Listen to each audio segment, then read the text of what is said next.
CC Lens. Encore une fois, c'est la même en français et en anglais. Ce qu'il fait, c'est qu'il simule la courbure d'une lentille optique. Et on a deux paramètres principaux. Déjà la taille de la bulle, et ensuite sa convergence. Si tu vas dans une valeur négative de la convergence, ça va venir bomber ton layer. Par contre, si tu viens l'augmenter à une valeur positive, ça va venir faire un petit effet grand angle. Et ça, on peut venir le gérer avec la taille. Si par exemple la convergence, je la mets au minimum et que je baisse la taille, je peux venir faire une sphère comme ceci. Et avec le centre, on peut l'animer très subtilement comme ceci, et pour faire un certain type d'effet. Et ensuite, optique compensation. Optique compensation, c'est vraiment la même chose. L'effet optique compensation, il vient vraiment répliquer ce que ferait un appareil photo par exemple. Un appareil photo, si vous prenez un truc qui est un peu ancien, sur les bords, ça va être un peu bombé comme ceci. Et c'est ce qu'on appelle la compensation optique. Et cet effet, il permet de contrebalancer ça. Par exemple, imaginez votre image de base que vous avez filmée, elle est comme ceci. Vous rajoutez un effet d'optique compensation, et là, on revient courber notre image pour que l'image soit plate. On le voit là, ici, à la grille. Cet effet, il est quand même beaucoup utilisé en motion design pour faire des effets de profondeur, par exemple, comme ceci. Donc, au niveau des paramètres, on a le FOV. Le FOV, c'est ce que je vous ai montré, c'est simplement l'amplitude de base. Ensuite, le Reverse Lens Distortion.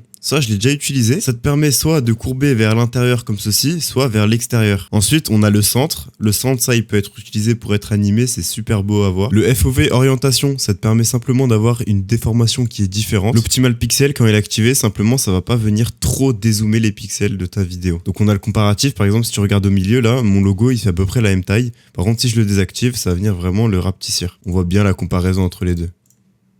Et le dernier effet, c'est Resize, ça te permet simplement d'élargir les bords directement nativement sur l'effet. Donc en vrai, c'est assez cool. Merci d'avoir regardé ce tutoriel jusqu'au bout. Cette chaîne, c'est ma chaîne secondaire, avec que de la valeur brute. Et si vous voulez d'autres contenus, je vous invite à me suivre sur Instagram ou sur YouTube. Le lien est en description.